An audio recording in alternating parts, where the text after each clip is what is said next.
ఈరోజు మనం శిశు వికాసం పెడగదిలో ఆర్టీఏ అండ్ ఎన్సెఫ్ చట్టాలు నేర్చుకున్నాం. ఇందులో ఫస్ట్ చాప్టర్ పెరుగుదల వికాసం పరిపక్వత. పక్క 1 మార్క్ వస్తుంది. పెరుగుదల వికాసం పరిపక్వత. మీరు ఏ బిట్లు అయినా చూసుకోండి. పెరుగుదల వికాసం పరిపక్వత. పెరుగుదలను ఇంగ్లీష్లో గ్రోత్ అంటారు, వికాసాన్ని డెవలప్మెంట్ అంటారు, పరిపక్వతను మెచ్యూరిటీ అంటారు. What is the different among them చూద్దాం. పెరుగుదల విషయానికి వస్తే పెరుగుదల పరిమాణాత్మకం, అంటే పరిమాణం అంటే ఎత్తును కొలవచ్చు మనం. 5.2, 4.8, 4.9 ఇట్లా పెరుగుకుంటూ వెళ్తాడు. ఇది పరిమాణాత్మకం. ఎన్ని సెంటీమీటర్లు ఒక వ్యక్తి అనేది తెలుసుకోవచ్చు. పెరుగుదల అనేది ఒక శారీరకమైనది, అంటే బయటికి మనకు ఎక్స్టర్నల్ కనబడుతూ ఉంటుంది, బయటికి శారీరకమైనది. నెక్స్ట్ సంకుచితం, అంటే కొంత లిమిట్ ఉంటుంది. ఎత్తు పెరగడం అయినా బాడీ డెవలప్మెంట్ అయినా ఒక దశలో ఇది ఆగుతుంది. పెరుగుదల కానీ దశ ఆగిపోతే ఇప్పుడు ఒక్కొక్కరు కొన్నంత ఎత్తు ఎదుగుతారు. పెరుగుదల ఒక సడన్ ఏజ్ 18, ఒక 21, 23 ఏజ్ వచ్చే వరకు డెవలప్మెంట్ అయిపోతుంది. పెరుగుదలను ప్రత్యక్షంగా వచ్చు చెప్పిన నేను. ఒక మీటర్ తీసుకుని వాడు ఎన్ని సెంటీమీటర్లు ఎత్తునో తెలుసుకోవచ్చు. ఇది పెరుగుదల విషయానికి వస్తే బాహ్య మరియు అంతర్గత పెరుగుదల ఉన్నాయి. బాహ్య అంటే మనకు తెలుసు, కంటికి కనబడితే వాడు ఎంత హైట్ ఉన్నాడో తెలుసుకోవచ్చు, వాడి అడుగు సైజ్ ఎంత తెలుసుకోవచ్చు. అంతర్గత విషయానికి వస్తే బాడీలో ఉన్న మెదడు పరిమాణం పెరుగుతుంది, వివిధ అవయవాల పరిమాణం పెరుగుతుంది. దాన్ని కూడా పెరుగుదల, అంతర్గత పెరుగుదల అంటారు. అంటే అవి కూడా ఒక సర్టెన్ టైంలో అవి స్టాప్ అయిపోతాయి. పెరుగుదల విషయానికి వస్తే ఇది వరుస క్రమంలో జరుగుతుంటుంది. చిన్నగా కంటిన్యూగా జరుగుతుంది. ఇది శిరోపాదాభిముఖం.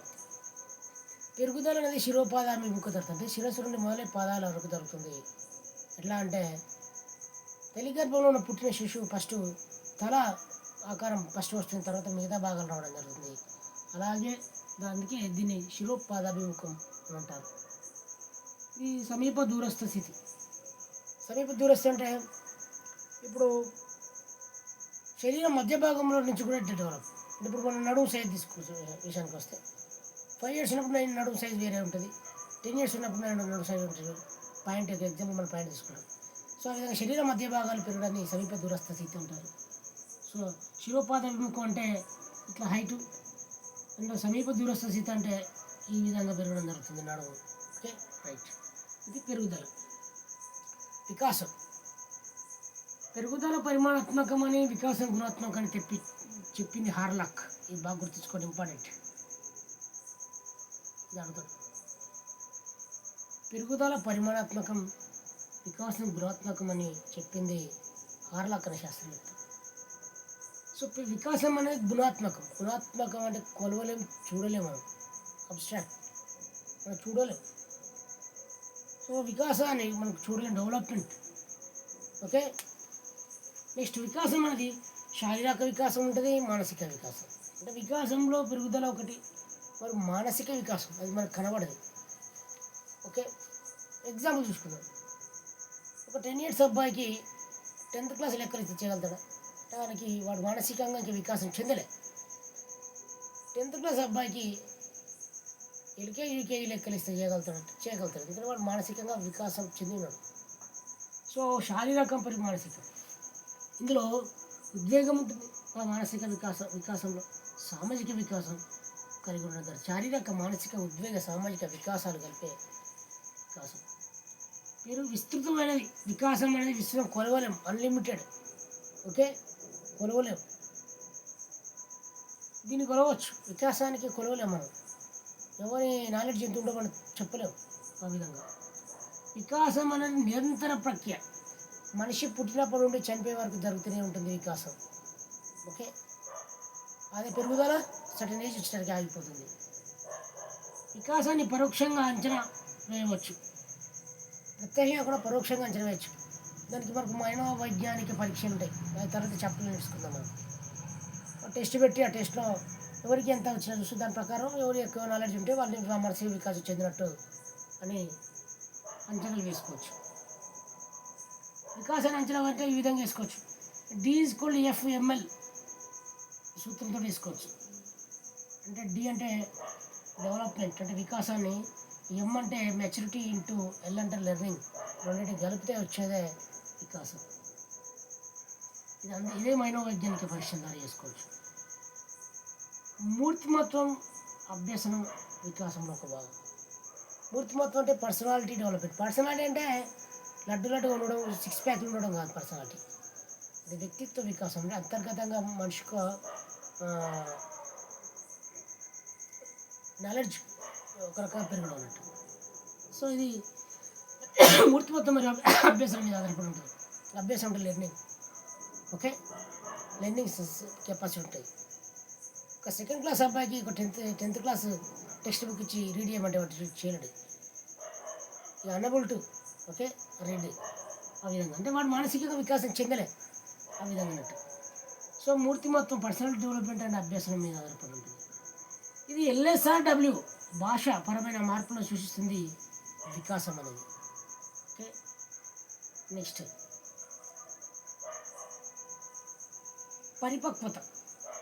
వికాసాల గురించి కొన్ని నిర్వచనాలు చూద్దాం. ఇక్కడ వికాసం గురించి అండర్స్టాండ్ ఏమంటే ఆకారాలు ప్రకారాలు. అండర్స్టాండ్ అంటే ఆ గుర్తించుకోండి. ఆ కనబడితే అండర్స్టాండ్ కథ పెట్టేసండి. ఆకారాలు ప్రకారాలు సమైక్యం చేసేదే వికాసం అని అండర్స్టాండ్ అన్నాడు. క్రెగ్ అంటే వ్యక్తి సంరచన, ఆలోచన, ప్రవర్తనల మార్పే వికాసం అనేది క్రెగ్ అన్నాడు. So understand and Kraigg. Understand అంటే క్రెగ్ అంటే ఒక వ్యక్తి సంరచన, ఆలోచన అన్న చూసుకోండి. 3-4 క్రెగ్ అని గుర్తుంచుకోండి. సంరచన, ఆలోచన, ప్రవర్తన మార్పు అని ఎగ్జామ్ ఎవరు చెప్పారంటే క్రెగ్. అండర్స్టాండ్ అంటే ఆకారాలు ప్రకార్యాలు అంటే అండర్స్టాండ్ అని గుర్తుంచుకోండి. సో పరిపక్వత చూద్దాం. పరిపక్వత విషయం అంటే దీన్ని ఏమంటారంటే మెచ్యూరిటీ అంటారు. అంటే క్రెగ్ ఏమనంటే జన్యు సంభావ్యతతో జీవి ఆవిర్భావం తెలుపుతుంది. ఈ పరిపక్వత జన్యు సంబంధమైన జీవి ఆవిర్భావమే పరిపక్వత, మెచ్యూరిటీ అని చెప్పిండు.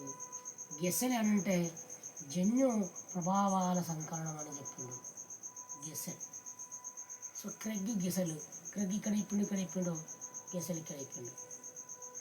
జన్మత మనకు వచ్చిన టాలెంట్ అయిన మనం మెచ్యూరిటీగా చెప్పుకోవచ్చు. ఇందులో సామర్థ్యాలు ఉంటాయి, వాటంతట అవే మనకు వికసించడం జరుగుతుంది. ఈ జన్మత వస్తాయి మనకు. 6th మనం సినిమాలో చూసినాం. ఓకే, తాత పూర్వీకుల యొక్క జన్యు సంబంధమైన వాళ్ళ బాడీలో వస్తుంది. ఇప్పుడు పూర్వీకులకు ఉన్నంత శక్తి రావడం జరుగుతుంది. దాని మెచ్యూరిటీ పవర్ పెరుగుతుంది అప్పుడు. ఓకే, ఆ విధంగా వాడు ఎక్కువ ఫైట్ చేయడం జరుగుతుంది. ఓకే, ఎక్కువ ఆలోచన శక్తి ఉంటుంది. మెచ్యూరిటీ ఎక్కువ ఎక్కువ ఆలోచన శక్తి రావడం జరుగుతుంది.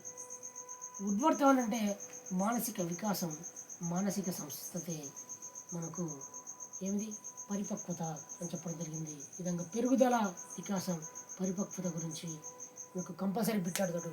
గతంలో ఆడిన ఒక 2 బిట్లు మనం చూద్దాం. ఎగ్జాంపుల్ చూసుకుంటే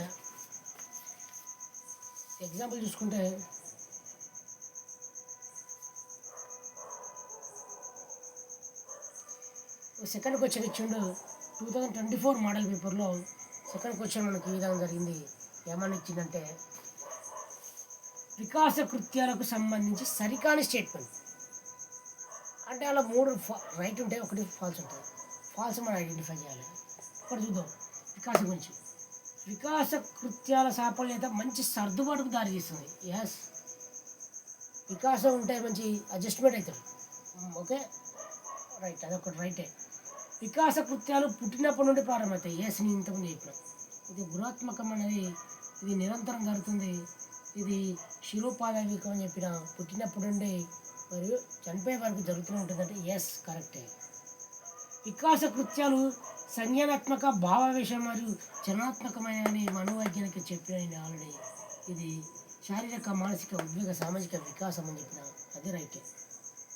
వికాస కృత్యాలు అనేవి వయసు నిర్దిష్టమైనవి కావు, తప్పు. నిర్దిష్టమైనవి వికాస కృత్యాలు మనకు నిర్దిష్టమైనవి. అది వయసుతోటి సంబంధం లేదు, వయసు నిర్దిష్టం కాదు అది. ఎగ్జాంపుల్ 10 ఇయర్స్ వరకు కూడా ఎక్కువ టాలెంట్ ఉండొచ్చు. ఇప్పుడు ఒకే క్లాస్ చూసుకుందాం. ఒక క్లాస్లో ఒక స్టూడెంట్కు 100/100 వస్తాయి, ఇంకో స్టూడెంట్కు 30/20 వస్తాయి. అంటే సేమ్ ఏజ్, బట్ వికాసంలో వీడు అభివృద్ధి చెందిండు, వాడు అభివృద్ధి చెందలేదు. సో అంటే వికాసాలను ఇక్కడ ఏమన్నాడు, వికాస కృత్యాలని వయసు నిర్దిష్టమైనవి కావంటే నిర్దిష్టమైనవే. ఇది రాంగ్, మిగతా 3 రైట్. ఇది గత ఎగ్జామ్లో వచ్చింది. ఇంకో క్వశ్చన్ చూసుకుంటే గతంలో అడిగింది, ఇంకో క్వశ్చన్ అడిగిందంటే వికాసం అని అడిగింది. ఇది ఎప్పుడు పేపర్ ఇది 2014 16 తారీఖు మార్చి 2014లో మార్చిలో అడిగిండు. ఎన్నో క్వశ్చన్ అంటే మీకు క్వశ్చన్ నెంబర్ 20 చూపెడుతున్నా చూడండి. వికాసము డాష్ అన్నాడు అని క్వశ్చన్ అడిగింది. ఏం అడిగిందో చూద్దాం. వికాసం శిరస్ సమీప దిశను అనుసరిస్తుంది. శిరస్సు సమీప దిశ అంటే మిడిలే. శిరస్సు నుంచి సమీప దిశగా ఉంటుందా? No, wrong answer. శిర పాదాభిముఖ దిశను అనుసరిస్తుంది. శిరస్సు నుండి పాదాభిముఖం వరకు అనుసరిస్తుంది. ఇది రైట్ ఆన్సర్. ఇంకా మేము రాంగ్ అడిగిన చూద్దాం. శిర దూరస్థ దిశను రాంగ్, సమీప పాదాభిముఖ దిశను అది రాంగే. శిరస్సు నుండి పాదాభిముఖం వరకు జరుగుతుంది వికాసం. ఓకే, అది ఇది రైట్ ఆన్సర్. ఇది గత ఎగ్జామ్లో అడిగింది క్వశ్చన్. ఇంకోటి 166 ఇంకో క్వశ్చన్ అడిగింది, ఒక్కటి చూద్దాం మళ్ళొకటి. సో ప్రతిసారి కంపల్సరీ పేపర్లో వికాసం కృత్యాలు వికాసానికి సంబంధించిన ఎవ్రీ ఇయర్ అడుగుతూనే ఉంటాడు.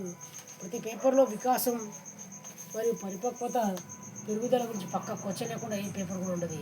ఇక్కడ ఒకటి చూద్దాం.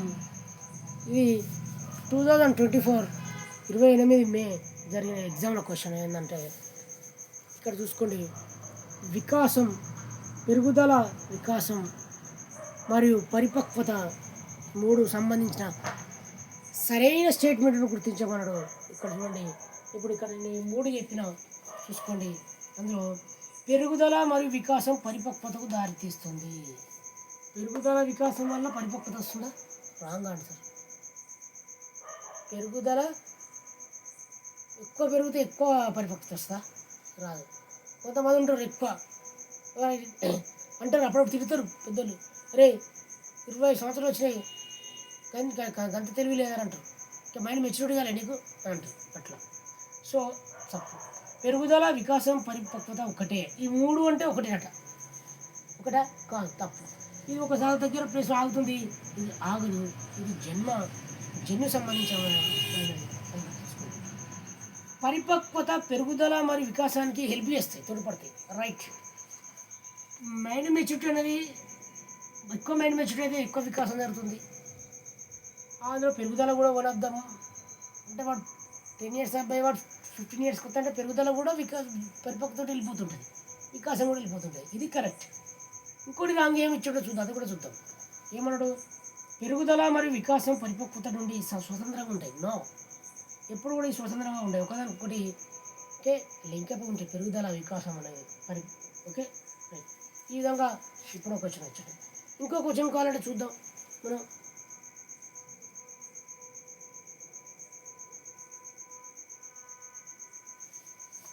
ఇంకో క్వశ్చన్ చూద్దాం.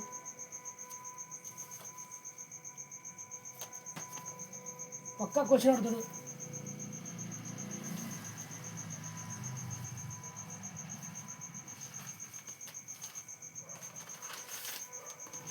ఇది కూడా ప్రీవియస్ క్వశ్చన్ పేపర్ 24 మే క్వశ్చన్ ఏమడిగిందంటే మనకి ఇందులో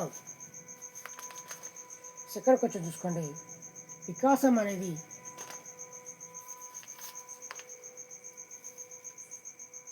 ఎప్పటికీ ఆగని ప్రక్రియ అని చెప్పిండు. ఇక్కడ చూసుకోండి సెకండ్ క్వశ్చన్. వికాసం అనేది ఎప్పటికీ ఆగని ప్రక్రియ. దీనికి సంబంధించిన వికాస సూత్రాన్ని గుర్తించడానికి సూత్రం నేర్చుకుందాం మనం. బట్ చూడండి ఒకసారి. వికాసం అనేది ఎప్పటికీ ఆగని ప్రక్రియ. కొద్ది నుంచి ఎప్పటికీ ఆగది, నాన్ స్టాప్, చనిపోయే వరకు జరుగుతుందని చెప్పి నేను ఆల్రెడీ దాని గురించి సరైన స్టేట్మెంట్ అన్నాడు. అంటే పరస్పర సంబంధ సూత్రం అంటే కాదు, అవిచ్ఛిన్నంగా కొనసాగడం అంటే అన్లిమిటెడ్. ఓకే, అది రైట్ ఆన్సర్. సమైక్యం కాదు, వైయుక్త భేదాలు కాదు. ఓకే, సో ఎప్పటికీ ఆగని ప్రక్రియకు సరైన సమాధానం ఏంటంటే అవిచ్ఛిన్నం. అవిచ్ఛిన్నంగా అంటే అన్లిమిటెడ్. ఓకే, జరుగుతూనే ఉంటాయి, వాడు చనిపోయే వరకు వికాసం జరుగుతుంది. Okay, right. ఈ విధంగా చాలా క్వశ్చన్లు ఇచ్చిండు. పక్కా మనకు పెరుగుదల, వికాసం, పరిపక్వత గురించి ఇందులోకి వెళ్ళి పక్క 1 మార్క్ దిగుతుంది. Okay, right. చాలా కేర్ఫుల్గా ఈ బిట్ని చూసుకోండి. Okay, thank you.